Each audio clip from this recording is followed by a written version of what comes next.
Hello and welcome to The Changing Paradigm. I'm Dr. Patricia Hill, and today my guest is Steven Wickes, who is the director of the Aspen Institute Society of Fellows. Welcome to the show, Steven. Thank you. Today we're going to talk about the birth of the Aspen Institute and the Aspen Idea, which goes back to 1949. That's right. Maybe you could tell us a bit more about how this happened. Why Aspen, and why the Aspen Idea? What was going on there? Sure. Well, I began working at the Institute only 3 years ago, although I've lived in Aspen for over 40 years. And I always just sort of thought of the Aspen Institute as those buildings over there in the meadow, and they were for other people, and one need not go knock on the door because they were for other people. And I've just had my outlook changed 180 degrees since working there. But one of the things that bothered me was, for all the time I've spent living in Aspen, I never really understood, why do we have an Aspen Institute here in Aspen? I think most people don't really understand that. Yeah. And another gnawing question was, what the heck happened here in 1949? I mean, it's easy to imagine in 2011 a big festival happening here in Aspen, but 1949 was a whole different town. Well, it certainly was. It was dirt roads. It was very unpopulated. And actually, I believe that there was something happening before 1949. Wasn't there before even World War II? There was some activity here that was headed in that direction. Well, there was quite a bit of thought that Aspen would make a wonderful place for a ski area. Of course, I think that's been proven to be true. Yes. But it was kind of struggling, and then of course World War II really interrupted the early plans. Elizabeth Paepcke had been here before the war. She was here first in 1939 and spent the next 6 years telling Walter, you really need to see this place. It's amazing. It's like frozen in time. You know, the Hotel Jerome was obviously exactly where it is, although it was in disrepair. The Wheeler Opera House was where it is today, but kind of boarded up. Beautiful Victorian homes, lovely trees lining the streets, but not many people and not much activity. Well, it literally was frozen in time. It was a ghost town. It was, the mining had collapsed and sat here for 50 years, really kind of just with some few people who did ranching and such. That's right. I knew Elizabeth Paepcke personally. So did you? I got to hear the story of how she went with her family every summer to Twin Lakes. They had a cabin up there, and they would come over the pass in an old Jeep or on horseback and to this funky little town here that was just like something out of another century. And so she did have quite a fondness for Aspen and had been here often as a girl. Sure. Then when she got married, she brought her husband, Walter Paepcke, here. Right. And he essentially bought the town for her. That's true. Actually, he, as she predicted he would, fell in love with the town, bought some commercial buildings, started buying some homes. And my sense after my research is that he really wasn't quite sure where he was headed with all this. One thought was that maybe this would be a Williamsburg of the West, that this could be sort of a town you would visit and see what the mining days were like. But another nagging thought he had was that perhaps this could be a real cultural center. Because when Walter was first visiting here, he actually was taking one of the original Great Book seminars from Mortimer Adler in Chicago. Right. So in his spare time, in between making a fortune in the box business, Walter was contemplating what makes a good life, what makes a good society.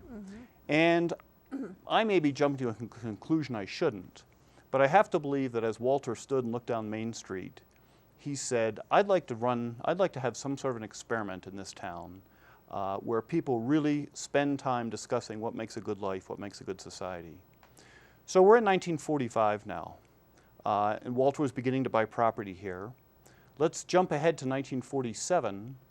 A group of professors at the University of Chicago were saying, you know, Johann Goethe's 200th birthday is coming up in 1949. Given the mess that we find the world in now after World War II and the horrors of World War II, we really should have a festival to celebrate the work and the thought of this great German philosopher, Johann Goethe. There were some negative feelings about Germans in those days, of course. Of course. And I think part of the motivation for this was to present a more positive picture of the German people, because Walter was German. Well, it's your show. Am I allowed to disagree with you respectfully? Well, please do. I mean, you're the historian, but Yeah. that was my Yeah. impression of what happened. Yes, and that is part of the story. I think there's more to the story, though. Oh, well, absolutely, yeah. there's more to the story, but that was part of it. Yeah, Walter, of course, was of German heritage, but was born in Texas. You don't get much more American than that. That's right. Yeah, and so I researched who really came up with this idea to have a celebration of Goethe and of German culture here in Aspen. And it started with a true German, a professor of Romance languages at the University of Chicago, Arnold Bergstresser. He, in fact, was in the process of compiling a collection of Goethe's greatest works. So he saw the 1949 convocation as an opportunity to celebrate Goethe, German culture, and sell a few books. But he then took his idea to an Italian at the University of Chicago, Giuseppe Borghese, who was very, very anxious that we set up a single world constitution. After World War II, he said what this planet really needs is one constitution based on human rights. And that was somewhat related to the birth of United Nations and some of these other organizations. That was an idea at that time, post-World War II. That's correct. That's correct. So these two professors went to the then Chancellor of the University of Chicago, Robert Hutchins, who also was in favor of one world constitution, also happened to be a Goethe scholar. And Hutchins said, you know, I love this idea. This would really be valuable for the world to talk about having one world constitution. Robert Hutchins was also quite an education pioneer. He said that universities were doing a lousy job of educating students, that they were turning out specialists, that the university's job was really to turn out fully educated people. 4 years of liberal arts wouldn't be too much. And so he also saw this convocation as a way to talk about restructuring university education in America. So given who came up with this idea, as you said, the element of kind of redeeming more classic German culture was one of the ingredients in the stew, but I argue that it was actually a relatively minor ingredient in the stew. But why was this Goethe, or however that's pronounced? Let's get that straight. You're welcome to say Goethe. Well, most people say Goethe. Right. But you pronounce it Goethe. That's right. Which is the correct German pronunciation. You know, it's as close as I can get. If you're not born, saying umlauts as a 2-year-old, you're unlikely to get it later in life. It's a difficult language. Yeah. So Goethe is fine. I do strive to say Goethe. Well, I think for most people the Americanized version is about as close as they can get. That's right. But who was Goethe? Well, he was most well known as a philosopher and a writer. In fact, Goethe is said by many to be the last living polymath. You know what a polymath is, Patricia, but let me explain to other people. It has nothing to do with mathematics. Polymath is sort of one step beyond a Renaissance man. Someone who not only is widely read and widely studied, but is also widely accomplished in a number of fields. There are people who argue it's now impossible actually to become a polymath because there is so much knowledge. During his time, Goethe was born in 1749. Thus, 1949 was his 200th birthday. Yes. He lived almost identically at the identical time as Thomas Jefferson, if that helps place him. Oh, that puts it in perspective. Yeah. So he was born just before the Industrial Revolution, kind of saw the Industrial Revolution take hold.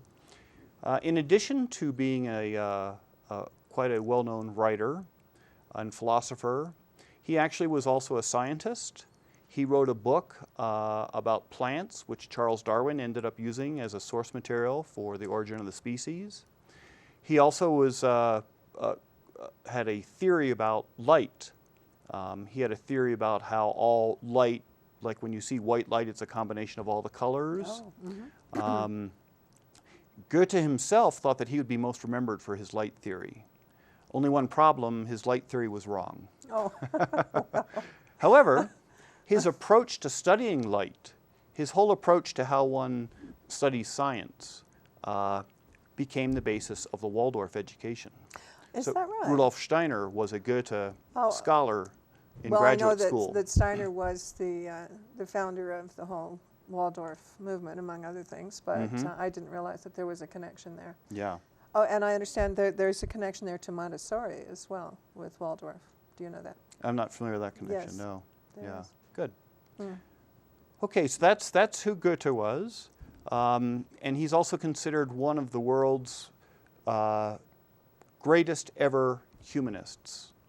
After having read all the great literature of the Western world, reading the literature of India, of China, he came to the conclusion that no matter what the flavor of the great works, we're all pretty much talking about the same thing. We're all one humanity on this planet. We all care deeply about the same things. And Goethe warned us that this is primarily what makes us human, and we need to pay attention to the fact that we're all one humanity.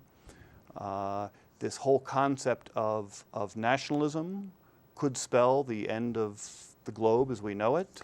And is on its way to doing that in some forms. You know, we're having a lot of conflict with very prescient nationalism and different religious philosophies and such. Mm-hmm. So actually, again, in contrast to those who say that there was some nationalistic aspect of the 1949 convocation here in Aspen, I maintain that Goethe would have been very, very upset to think that his 200th birthday was a celebration of any one country's culture. Mm-hmm. So here we are in 1947 in Chicago, and the professor and the president of the university are talking about, we want to have a Goethe celebration. We want to have it someplace kind of remote. If we have it in Chicago, people will drop in, drop out. This really needs to be a total immersion experience. So we'd like it somewhere kind of remote, somewhere kind of hard to get to. Oh, and by the way, Goethe would probably like it if it were somewhere quite beautiful. Mm-hmm. But where? Where could we do this? They were stuck. Oh. Robert Hutchins said, let's ask Walter Paepcke. He always has good ideas. I see. Keep in mind, Walter and Elizabeth had just spent the previous 2 years buying property in Aspen, Colorado. Ah, that's the connection. So Robert Hutchins takes Walter to lunch one day and says, we're planning on having this Goethe International Convocation. What do you think? Do you have any idea where we might hold this? And I can only imagine, you know, did Walter pause right away? Did he jump across the table? I don't know. If anyone who's watching this, I have a town? if anyone who's watching this happens to know more of this, I would love to know. Yes. But it's clear, obviously, the outcome. He said, yes, I do have an idea where we could have it. How about Aspen, Colorado? Mm-hmm. And which nobody had ever heard of at that point. That's correct. That's correct. Robert, I'm sure, Robert was good friends with Walter, and I can only imagine that he was aware that Walter was investing in Aspen. But Walter invested in a variety of places. He was an ideas guy. So sure enough, the committee that was organizing this convocation got together, said, yeah, let's do it in Aspen, Colorado. I can only imagine that at least 3/4 of the people around the table said, now tell me again, where is Aspen, Colorado? What? And how do we get there? That's right. Which must have been difficult in those days. Very difficult, yeah. And so they came to Walter and said, it's going to be in Aspen. We'd like to hold it you know, on Goethe's actual birthday, which was close to the Labor Day weekend, August 28th, and it'll be in Aspen. Now keep in mind, we'd like to have a venue that'll seat about 1,000 or 1,500 people for this. Do you have such a thing in Aspen? Walter said, let me check. So he called his contact in Aspen and said, now the Wheeler Opera House, how many people will that seat? I mean, how many chairs can we cram in there? And he was told, well, 650, maybe 700. But Walter, you need to know something. There was a terrible fire of suspicious origin at the Wheeler in 1912. And nothing has been done since then. Yeah, it was just a burned out wreck, basically. So the Wheeler Opera House at that time had no roof. And they said, Walter, it rains frequently in the summer in Aspen. This might not be your venue. And he's like, oh boy, what to do? Someone suggested to Walter, he said, you know, after World War II, there's a bunch of surplus canvas lying around. Why don't you throw up a circus tent for this one-time event in Aspen? Walter said, I like that idea. There's a nice meadow just west of town. let's put up a circus tent. And Walter said, but you know, we're going to have some music at this festival because that would be appropriate, you know, for a Goethe celebration. I myself, Walter speaking, love classical music. So this circus tent has to work for an orchestra as well for lectures. Well, one thing led to another, and Walter found a designer for this tent. It was a young, recent graduate of architecture school named Eero Saarinen. He said to Eero, I'd like you to design me a terrific, I want the best circus tent in the West. And by the way, it needs to be acoustically superior. Eero said, okay, sounds like fun.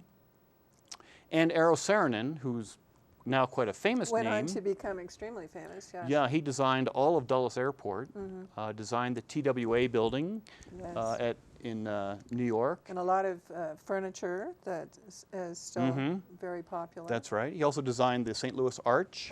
All this after the Aspen tent. And Walter said to Eero, he said, I want this to be a nice tent now. I'm going to give you a budget of, let's say, up to $8,000. Which was a lot of money in those days. A lot of money. Surplus canvas was very inexpensive. The tent, when it was completed, came in at $58,000. A little over budget. That's right. That's right. Well, fortunately, Walter, who was the owner of American Container Corporation, had the funds to pull this off. So that's right. That's right. And he poured his enthusiasm and his money into this project. Essentially revived the town in the process. I agree. I agree. The Goethe Convocation in 1949 drew 2,000 people, according to the article in Time magazine. They came from every state except for 2. Where did these people stay? I mean, thinking back to 1949, they weren't staying at the Gant. I know that.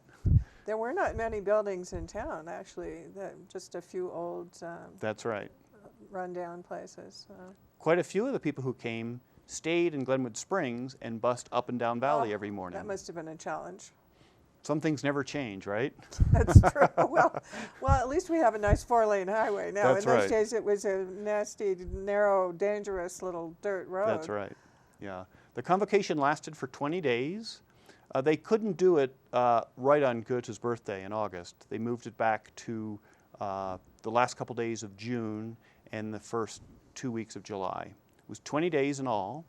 As I mentioned, during the conference, the cover story on Time magazine was about Albert Schweitzer and his visit to this odd conference in this odd town in Aspen, Colorado. Yes, and Albert Schweitzer was, there's quite a funny story about him actually coming to Aspen. Apparently he felt he had not been to the United States even before, and he thought that Aspen was a suburb of Chicago. Right. Little did he know that he had to travel cross country by train for days and days. Right, right. But he was chosen because he was a sort of Renaissance man as well. One of those polymaths, as you're talking about. He was a really amazing human being. He was, and quite a humanist. Great concern for his fellow man, obviously. Yeah. Great Allegedly, humanitarian who did a lot of work great in concern Africa. for all beings. He used to feed ants at his breakfast table. Wow. At the foot of his breakfast table. So again, it was Walter Paepcke's idea. Let me be honest. It was Elizabeth Paepcke's idea to bring Albert here. She turned it over to Walter. Walter called Robert Hutchins, a very powerful man, Chancellor of the University of Chicago, said, you know who'd be a great keynote? Would be Albert Schweitzer. Robert Hutchins said, good luck. The American Albert Schweitzer Foundation can't even get him to come over here for their meetings. Really? There's no way we're getting him to come. Walter said, we'll ask him. And Robert asked him, and he turned Robert down. Walter said, ask again. And I think it was on the second or the third ask, with the offer of a contribution to Schweitzer's hospital in Africa, when he consented to come. Wow. So yeah, so Time magazine features this convocation on its cover. Aspen where? 2 weeks later, Yes. Life magazine. It wasn't on the cover, but an interior story, a multi-page spread about this amazing conference about, where do we go from here as a culture in Aspen, Colorado. So yeah, like you said earlier, the 1949 Goethe Convocation put Aspen, Colorado on the map. Yes, it certainly did. And it was revived as a sort of utopian community, which there was a vision of making this into a real center for the arts, of course, and for education, philosophy, music, bringing all the best people in the world here, which has become the purpose of the Aspen Institute, basically. Over the years, they have done that. Right. You know, when you look at history, of course, it looks like it could have been a straight line. Nothing is ever a straight line. Immediately after the convocation, Walter and Elizabeth received letters, telegrams, personal visits from people saying, we can't quite explain it, but something happened in Aspen during the convocation that would not have happened had you had this conference anywhere else. The informality of it, the casual conversations that happened next to the pool at the Hotel Jerome, the music, the weather, the clear air, the clear nights. Yeah, the lectures were good, the music was wonderful, but something happened in Aspen that wouldn't have happened if you'd had this anywhere else. You must find a way to continue this. Well, Aspen is a very special place. We all know that. There's just something magical about this place. And that was discovered by all of those people who came here. So that was the beginning of the Renaissance of Aspen and of this wonderful Aspen Institute. I'd like to ask you, you know, there's the idea that we all believe that the Aspen Institute was founded on is the connection of mind, body, and spirit. As you've said, that's not really written down anywhere. It was just sort of an idea. Where did that come from? I don't know. But well, let me tell you what I do know. You know, mind, body, and spirit, I think if you scratch the surface, is at the core of most of the great religions of the world. When I did my research into the birth of the Aspen Institute in 1949, like all good archaeologists, I was hoping to find the Holy Grail. I was hoping to find the tablets. I was hoping to find when someone first uttered those words. Yes. This is the Aspen Idea. And I've come to the conclusion that there are no tablets. It was certainly not mentioned in any of the many lectures given there at that time. Was not mentioned specifically with the letters back to the Paepckes afterward. The Aspen Idea is still, I think to this day, just carried kind of in the hearts and the minds of the people who live here. That's very interesting. And that's why I like the opportunity to talk about it. I happen to know that the Aspen Idea is going to be included in the new Aspen Area Community Plan, which I think is wonderful, because it is one of the very unique things about Aspen, Colorado. Now, after sort of putting myself in the shoes of the people who are here in 1949, I asked myself, mind, body, spirit, mind, body, spirit. 3 nouns do not an idea make, in my opinion. I mean, that is not an idea. However, knowing what Goethe was all about, knowing what was discussed in 1949, I have a suspicion that mind, body, spirit is the middle of perhaps a 3-part idea. And what are the other 2 parts? Thank you for asking Well, that. that was a leading question, yes. How was that? Yeah.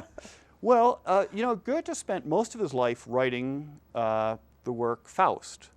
And the basic story of Faust is that life is very difficult. We human beings, this may come as a shock to you, Patricia, have good thoughts and we have bad thoughts. Oh, horrors. And we have good propensities and we have bad propensities. It's this tension that makes us human. You know, dogs don't wake up in the morning and feel all guilty about what happened yesterday. We're pretty good at that. Or seek revenge. Or seek revenge. Or be unforgiving, yes. Yeah. So this is one of our special qualities. So my proposition for the first part of the Aspen Idea is this Goethean idea that life, in fact, is quite difficult. Life is a struggle. To become a fully developed human being is not easy. To be an enlightened human being who cares about the rest of humanity is not easy. So it's a difficult journey. And on this difficult journey, it's important to nourish one's mind, body, and spirit. That's what I call the preface to the Aspen Idea.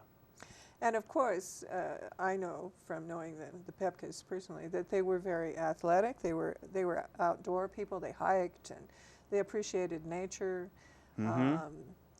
So they saw that as the connection there of nourishing the body and the mind and the spirit of all of this that brings it all together. So I know that that was how they viewed it. Yeah. And now I also maintain that there is an appendix to the Aspen Idea. I've actually gotten some very thoughtful feedback on this, that it's fine that the Aspen Idea doesn't have to be a means to an end. I happen to disagree with that. I don't believe that the Aspen Idea is all about being fit, tanned, and entertained. Well, that's a different interpretation of mind, body, spirit. But. Well, I mean, for some people, it's like I'm following the Aspen Idea. You know, I'm nourishing my mind, I'm exercising my body, I'm tending to my spirit. It depends, I guess, done. on what you call spirit, and that is a question, of course. Yeah, yeah.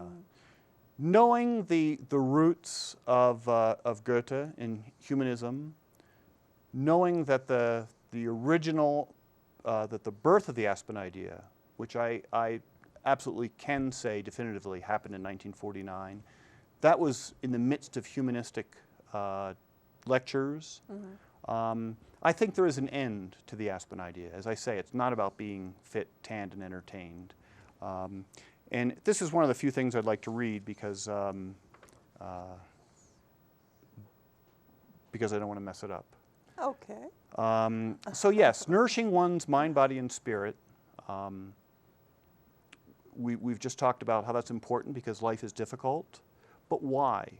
Why do we nourish one's mind, body, and spirit? And I submit it's because the ultimate goal here is human flourishing, making life better for all humans. Because as the most conscious species, we also need to promote concern for the welfare of other sentient beings and for the planet as a whole. So the focus of the Aspen Idea, I maintain, the focus is on doing good and living well here and now, but it's also about leaving the world a better place for those who come after. That sounds very Buddhist. Well, as I mentioned, this is probably at the core of all religions. This happens to be how we express it, how we live it. Well, it is a philosophy that does pervade all religions at some level, I believe. Yeah, but the point is it's not just about us. It's not just about me becoming a fully developed, a fully educated human being. It's about me doing this so that I can be more connected with all humanity. Well, as you said, the original idea was this concept of unity or oneness, or bringing the world together in some sort of way, in a cooperative, peaceful sort of way. So it wasn't about the individuals necessarily going out and seeking their own enlightenment necessarily. It was for the greater good. Sure, sure. And you know, another expression of the Aspen Idea is, for example, our arguing about the entrance to Aspen for how many years has it been now? Forever. Quite a few years. We argue about everything in this town, of course. Well, we certainly discuss everything, and that's the good news. When we reach an impasse, when we really can't decide should the entrance to Aspen come from the left or come from the right, it would be valuable, I think, to step back and say, okay, we've all expressed our opinions about what we would like to see. Now let's spend some time talking about what's good for the whole community. It would be very good to go back to that point of view. What is good for the greater whole, for the whole community? People have their kind of vested interests or their idea or whatever, and that is what causes conflict, of course, on a small scale and on a large scale. So the Aspen Institute's goal, is, as we keep saying, was to create this greater good. And the Aspen Institute was originally founded as the Aspen Institute for Humanistic Studies. You are correct. I think this is an important thing that we need to recognize, that was the goal, to be humanistic. And unfortunately, at some point, that part of the title was dropped. Right. Maybe we should talk a little about what happened there, because there was a phase that the Aspen Institute went through that took it away from being connected to the community even, and they almost left Aspen. The Aspen Institute almost went somewhere else entirely, because there was some disagreement. One would have to wonder what town would be like now in 2010 Very different. had we lost the Aspen Institute. Some may say not too much different. I feel very strongly that this would be a different community. Oh, I think it would too. We have the skiing, obviously, and that was a whole other aspect that was started by the 10th Mountain Division. The soldiers who were here training during the war discovered this and thought it would be a great ski area.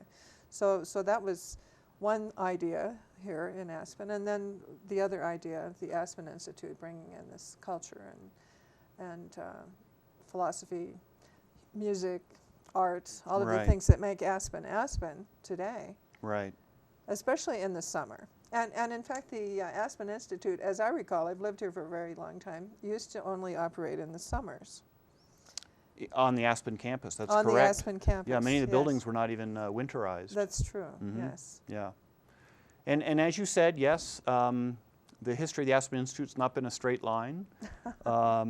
Many people don't realize that the headquarters of the Aspen Institute is in Washington, D.C. Now it is. It is now, yeah. Yes. And there are, at last count, about 180 people working there at the Aspen Institute.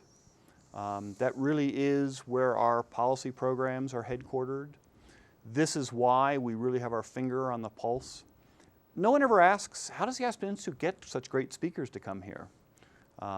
Obviously, it's a lovely place to come in the summer, but many of our speakers we're able to invite because they're involved with the Aspen Institute, all year round at one of our programs in D.C. And the Aspen Institute, of course, has had at various times in history its headquarters in Chicago, its headquarters in Maryland, its headquarters in Washington, D.C., where they are now. And while doing that, had sort of a mixed bag of relationships with this town, which is what you're talking about. Yes. I was not working there then, but I recall what I think of as the dark ages of the Institute, where the city of Aspen and the Institute were really butting heads. And R.O. Anderson said, I don't need this. I've got a beautiful piece of property over by Crestone. It would make a lovely campus for the Aspen Institute. And I traveled over to Crestone last summer, and there in a field of weeds is the twin building of our Koch seminar building. Right. They obviously took the blueprints and said, we're moving, let's build a conference room over here in Crestone. And thank goodness, this is an odd story, but it's thanks to the St. Regis that the Aspen Institute stayed here. Is that right? I have never heard that. Well, that's probably a whole nother TV show, and you'll have to have John Sarpa on to explain how this worked. I will investigate that. But of course, the Aspen Institute sold the property. That's right. To Hans Cantrip, who then lost it in bankruptcy. And the developer of what's now the St. Regis, but was being built as the Mohammed Hadid. Yes, but the hotel was originally being built as a Ritz-Carlton. Yes, it was a Ritz-Carlton originally. That's right, yes. yeah. And it was all in the machinations of approvals and so forth. As I say, this is a whole different show, and you'll have to have John Sarp on to go through this. I actually know this story. Okay. So anyway, the Institute property and the music festival property was in fact sold. How different would life be today? It was split off from what is now the Aspen Institute grounds. The Meadows became a separate part. That's right. That's right, yeah. And it is. But happily, it came back under the ownership of the Institute. And happily, our current president, Walter Isaacson, is very, very committed to good relations between the Institute and the community. He's always encouraging us, how can we share more? How can we open our doors more to the Institute? So as I mentioned at the beginning of the show, although I've only been there for 3 years, I feel like I waited till the very right time to be there. Well, I think you're here in the best time, because there were the dark days, the dark ages that the Aspen Institute went through. When I think it all started when the Aspen Institute wanted to expand their campus, and in typical fashion, the town opposed that because they were anti-growth, they were anti-development, and and so they basically were restricting the Aspen Institute from developing further. That's right. And that did not sit well with the Aspen Institute. And so they kind of pulled away from the town and became more exclusive almost, just separated themselves from the town. And then they were viewed by the town as being elitist and exclusive. Yes, and they were. Exactly. You know, there really wasn't too much involvement there between the community and the Aspen Institute. And until Walter Isaacson came, that was the case, you know, that there was actually some resentment of the Institute by the community. No question. I was on that side of the fence, actually. Oh, you were? Yeah. You've switched over. Had my eyes opened, yeah. Well, it's a wonderful, wonderful institution and a great resource for this community. I think we're so blessed to live in this small town and have the level of presentations and lectures and films and everything that is about the Aspen Institute that is brought here by the Aspen Institute. You know, one of my favorite advertising slogans of all time, I think it's other people's too, is "There's only one Aspen." And do you remember that advertising campaign? There's only one Aspen. Right.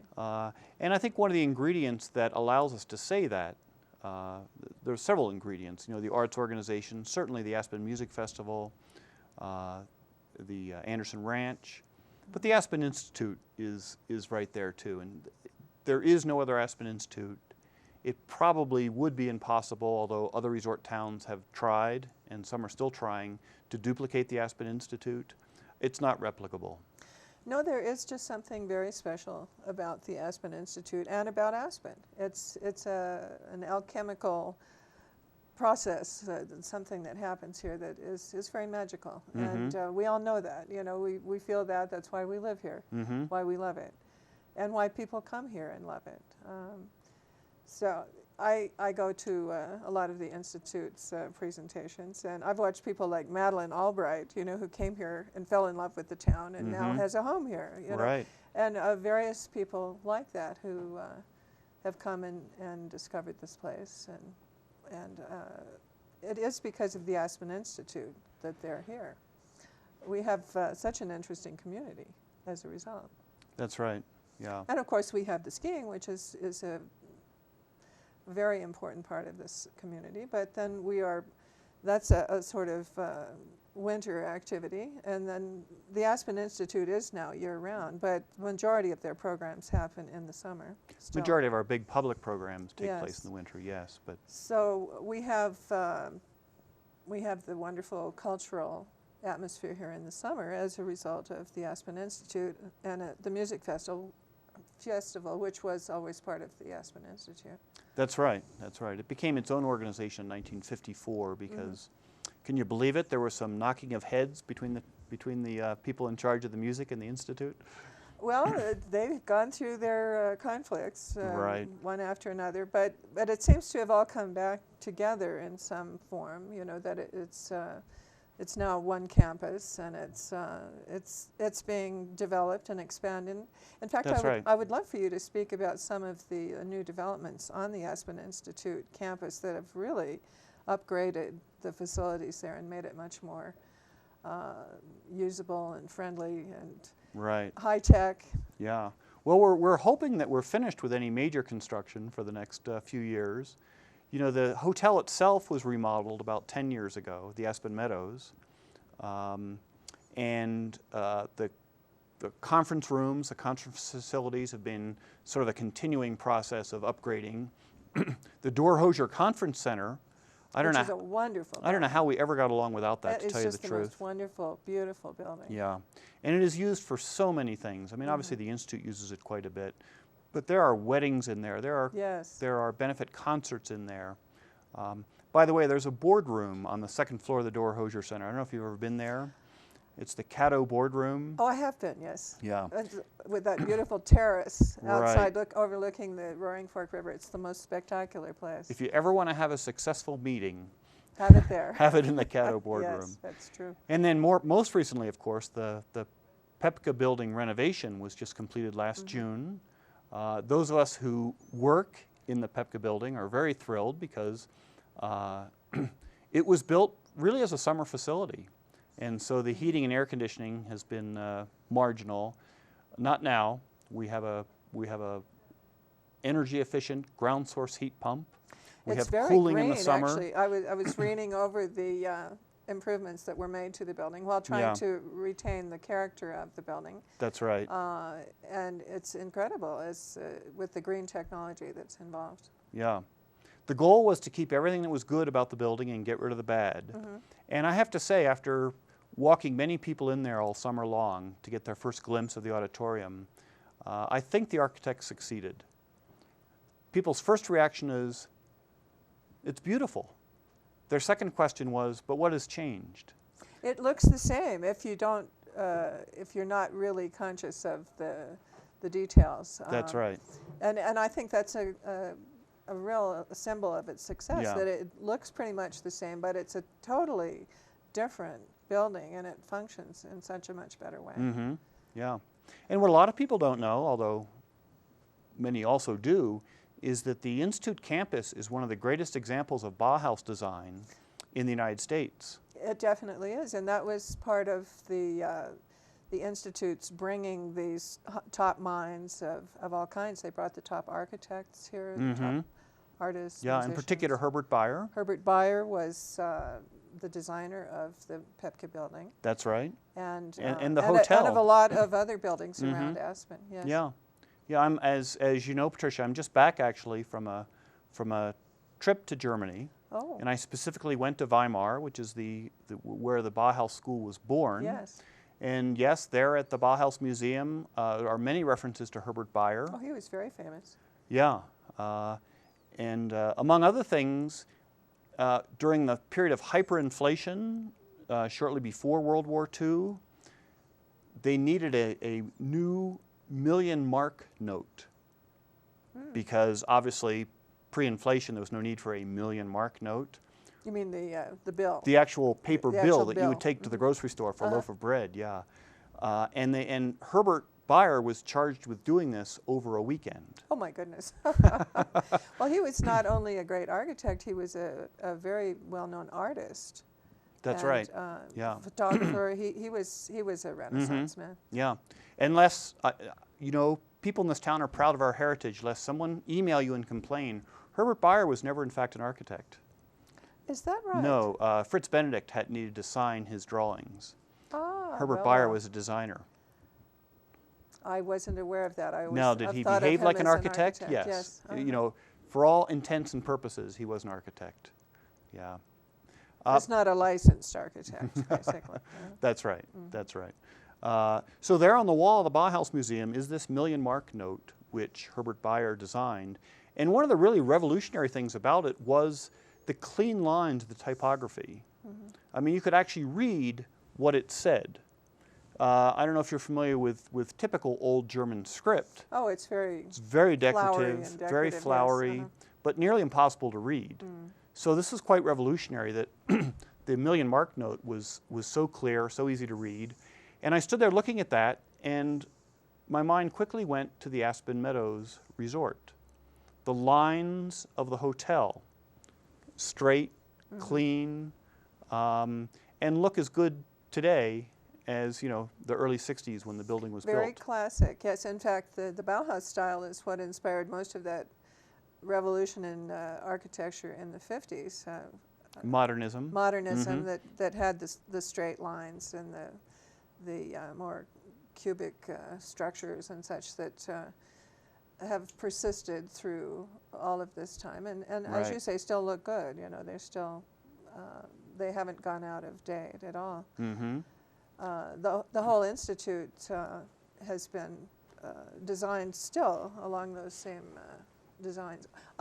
Going back to the tent, you mentioned the original tent that was used here was a circus tent. We've had several evolutions of the tent as well, culminating in this wonderful tent that now exists on the campus there for the music festival. Right. It's all very state-of-the-art. Maybe you can explain a bit more about the capabilities of those facilities. They're really top-notch. Well, again, you need to have someone else on your show to really talk about the current Benedict music tent. But that is exactly in the same location where the tent was in 1949. As you recall, when this last iteration of the tent was built, there was great community conviction that it needed to remain a tent. And what I especially am happy about was the conviction that the sides needed to continue to open and the grass needed to continue to be free space to enjoy music. It was always, again, based on the idea that the people could come and participate. They could sit on the lawn, they could hear the music, they didn't have to go inside, buy a ticket. It was a community-based kind of thing. That's right. As again, I've said I've lived here such a long time, I remember the days when it actually was a tent and it was taken down every summer. Sure. The end of the signal that the season was over was that the music tent was taken down. That's right. It's now a permanent facility and a tent-like building with some of the modern technology that is like the Denver airport with the tent material that is permanent. Right. And it's an absolutely wonderful facility. It really is. And you know, the fact that the sides open and the public can sit on the outside, also we can trace the roots of that back to 1949. Walter Paepcke was committed to the fact that this festival in Aspen would engage the people of Aspen. Now, some of them weren't really too interested in being engaged, and they were a little bewildered by what was going on. They were a little bewildered by this man from Chicago saying, you know, I'm here to help, believe me. You know, you can only imagine those early meetings where Walter was explaining to the folks who were living in Aspen in 1949 that I'm going to bring culture to this town, we're going to renovate the houses, and it's going to be a good thing, really, trust me. I think a lot of them were quite threatened by that, as a matter of fact. They were. They saw it as a kind of invasion, almost. They were, and, that's right. And obviously a total change in their lifestyle. They had been living in a very remote, isolated ghost town, just ranchers and a few people living around the town, and suddenly there was this influx of the whole world coming into Aspen. So there was some feeling of threat there. And you know what else is a bit of a parallel? While researching 1949, I spent some time with Paula Zurcher, who of course is Walter's daughter. Yes. And in 1949, they were living in Pioneer Park. You know where that is, the former Pink House, no longer Pink. And of course it was a second home for the Paepcke family. And Paula told me that they would frequently come back after having been away for an extended period of time, and the windows would be broken. Yes, well, that was how hostile the community was. More than likely, local kids who got it from their parents took to throwing rocks to breaking windows. So even then, this crazy division that people who are part-time residents here aren't welcome, are threatening, may ruin town as we know it. One can only wonder if some of the original second homeowners, the Paepckes, if they, after having their windows broken a certain number of times, said, you know what, maybe they were not wanted here, let's go away. Again, how different would Aspen be in 2010? Well, it is still sort of a paradox here. You know, there's the feeling if you're not a local, you know, you're really kind of an outsider. And but the second home owners have done so much for this community and have developed. Some people resent that, of course. They feel they ruined this community, that it was just a pastoral little mountain town, and now it's this big, famous resort. Sure. So there's an upside and a downside to and to some both things of have those been things, lost, obviously. Yes. You know, the ability to drive down Main Street without a stoplight, or the ability to... the traffic at the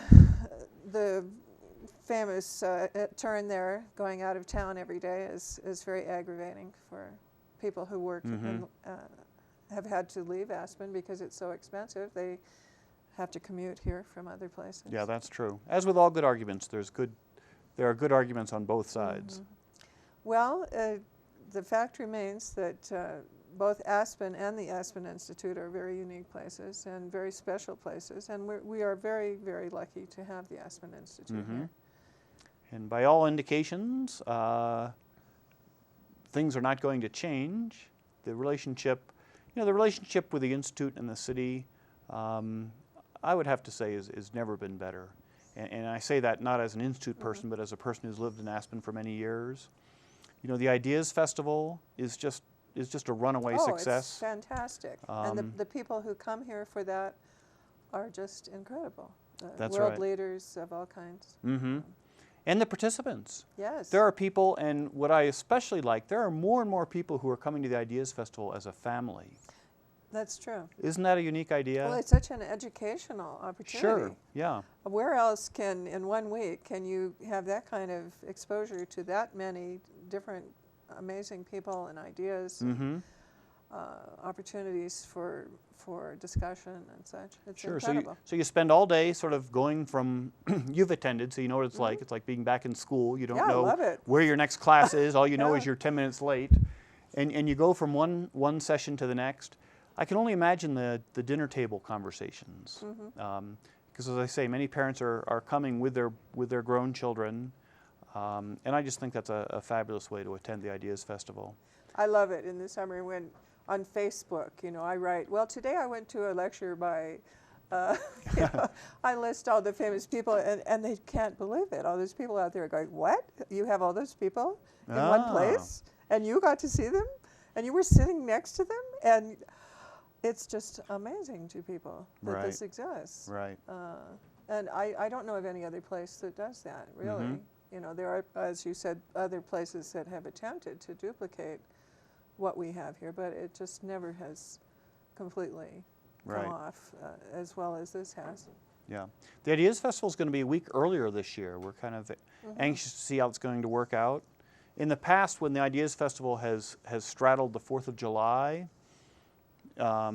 it's complicated. People like to do family things on the 4th. Yeah. It's more of a festive time that people want to go to the parade and do whatever. So this year, the Ideas Festival will start on June 27th, and it will finish on July 3rd. Oh, so it'll be finished before the 4th.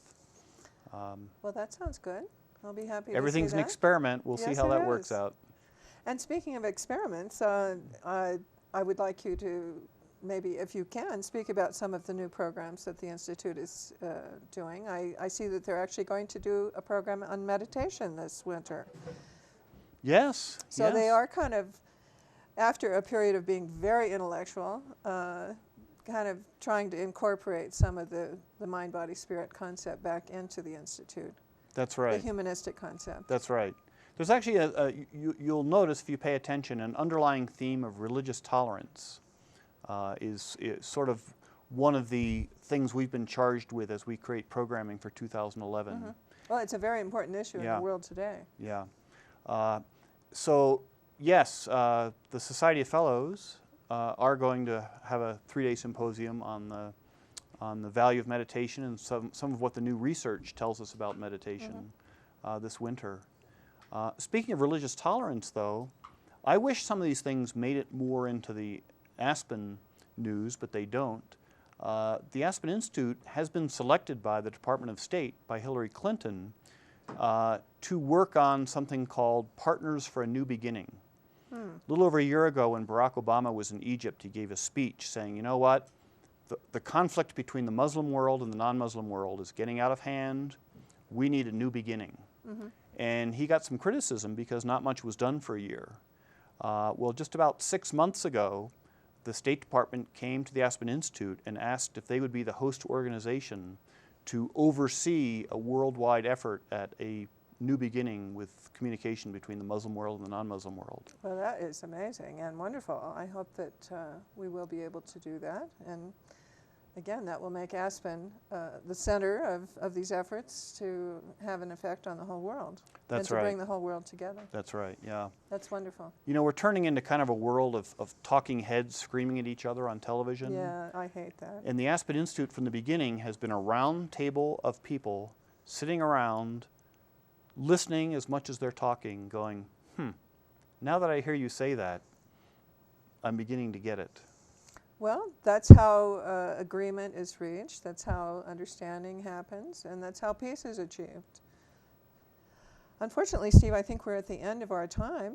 We could keep talking. I think you didn't think we could talk for an hour, and we could keep going for much longer than this. We'll have to do this again sometime. Thank you. There's much more to talk about and to know about this wonderful organization, the Aspen Institute. I'd like to thank our guest today, Steven Wickes, who is the director of the Society of Fellows for the Aspen Institute. And I am Dr. Patricia Hill. You've been watching The Changing Paradigm. Please join us again next time. Thank you. Thank you.